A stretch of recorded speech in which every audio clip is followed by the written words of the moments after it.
तो ये भूकंप आखिरकार आता क्यों है और इस आवाज का मतलब क्या है और दिल्ली के लिए कितना बड़ा खतरा है, तमाम सवाल लोगों के जहन में। इसी पर चर्चा के लिए खास मेहमान हमारे साथ जुड़ रहे हैं डॉक्टर शशांक शेखर। आप प्रोफेसर हैं भूविज्ञान विभाग DU के। बहुत स्वागत है सर आपका। साथ ही आपदा प्रबंधन एक्सपर्ट कृष्णा मित्रो जी भी हमारे साथ जुड़ गए। सबसे पहले डॉक्टर शशांक, मैं आप ही के साथ शुरुआत करना चाहूंगी। भूकंप आते हुए हमने कई दफा देखा, लेकिन इस बार जो आवाज सुनने को मिली है उससे ज्यादा लोग खौफजदा हो गए। इसका मतलब क्या होता है, ये क्यों आई आवाज? जी, अभी तो सबसे बड़ी बात है कि बहुत अरसे बाद 4 मैग्नीट्यूड का अर्थक्वेक दिल्ली के क्षेत्र में आया और काफी शैलो था। तो जो भूगर्भीय संरचना है उसमें जब पत्थर एक दूसरे के आसपास मूव करते हैं या अपने पोजीशन को चेंज करते हैं तो वेव्स उत्पन्न होती हैं। अगर ये डीप होता तो यह आवाज पृथ्वी तक ना आ पाती, ये एटेन्यूएट कर जाता, खत्म हो जाता जमीन के नीचे। लेकिन आप चूंकि पास में थे एपी सेंटर के और फोकस के, और 4 का जो मैग्नीट्यूड है ठीक ठाक है, मतलब छोटे अर्थक्वेक में ठीक ठाक माना जाएगा, तो आसपास के इलाकों में ये आवाज आई है। मैं कहना चाहूंगा कि 2 संकेत हो सकते हैं। देखिए, छोटे छोटे अर्थक्वेक आकर अगर एनर्जी रिलीज हो जाए तो ये अच्छी बात है। कई बार ये प्रिकर्सर वार्निंग भी होती है।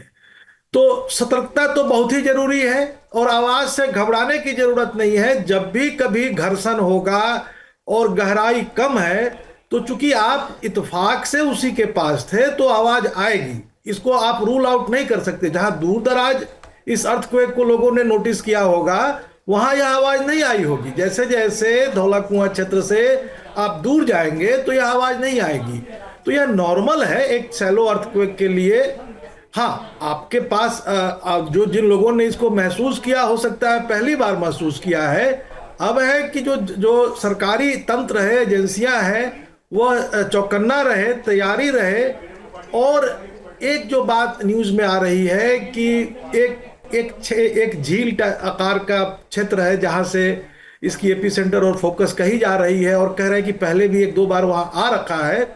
तो जो इंडियन मेट्रोलॉजिकल डिपार्टमेंट है, या जो मिनिस्ट्री ऑफ अर्थ साइंस के जो संबंधित विभाग है, एक बार इनका जियोफिजिकल स्टडी देख ले, क्योंकि जो दिल्ली रिज है उसमें कई पुरानी दरारें हैं और दिल्ली रिज के फ्लैंक पर कई पुरानी दरारें हैं। अगर एक जगह से आ रही हो और दिल्ली क्षेत्र में है तो अध्ययन करके देखा जा सकता है कि किन चीजों को ध्यान में रखा जाए। बिल्कुल डॉक्टर शशांक, ये भी आगे आपसे जानने की कोशिश करेंगे कि दिल्ली के लिए कितना बड़ा खतरा है। बहरहाल कृष्णा मित्रो जी, मैं आपसे समझना चाहूंगी, जैसा डॉक्टर शशांक ने कहा है कि बहुत इन डेप्थ नहीं था, ऊपरी हिस्से में था, प्लेट्स का टकराना, शायद इसलिए आवाज आई और इसे नॉर्मल समझा जाए, इससे डरने की आवश्यकता नहीं। क्या आप भी तारुफ रखते इस बात से?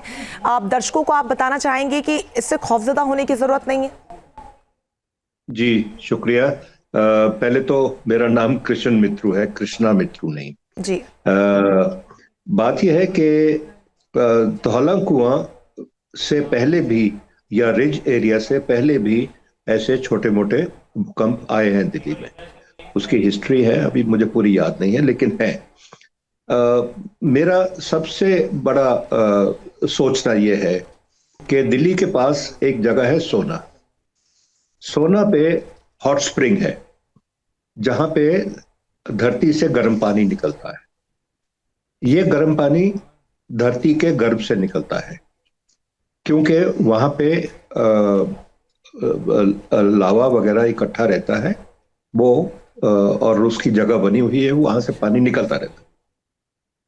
अब धौला कुआं और रिज अगर आप देखें, ये सब अरावली पर्वत की रेंजेस हैं। इनमें कहीं कहीं कोई गैप्स हैं जहां से कभी कभी हवा निकलती रहती है। वो हवा निकलने की वजह से ये धरती में कंपन होती है। अब सुशांत जी ने ठीक कहा कि क्योंकि ये शैलो अर्थक्वेक था, ये जमीन के बहुत नीचे नहीं था, 4-5 किलोमीटर नीचे था, इसलिए आवाज ज्यादा आई। क्योंकि आवाज काफी आई इसलिए लोग बार डर गए। वैसे अगर आप देखें तो हमारी समझ में 3 रिचर स्केल तक कोई भी भूचाल आता है उसे हम माइल्ड अर्थक्वेक कहते हैं।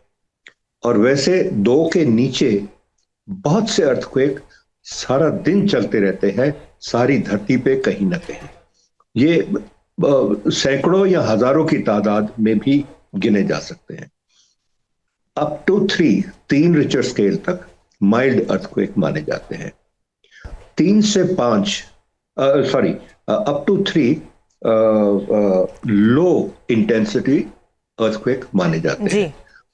3 से 5 माइल्ड इंटेंसिटी के मध्यम वर्ग के भूचाल माने। ठीक है कृष्णा जी, ऐसे में ये भी समझना बहुत ज्यादा इस वक्त जरूरी है कि दिल्ली के लिए कितना बड़ा खतरा है। डॉक्टर शशांक, इससे पहले आप जिक्र कर रहे थे अलग अलग जोन्स में राज्यों को बांटा गया है देश के।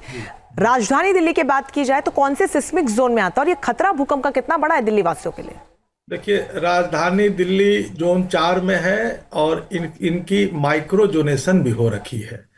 माइक्रो जोनेशन का मतलब है कि राजधानी दिल्ली में किन किन इलाकों में खतरा की संभावना ज़्यादा है और किन किन इलाकों में संभावना कम है।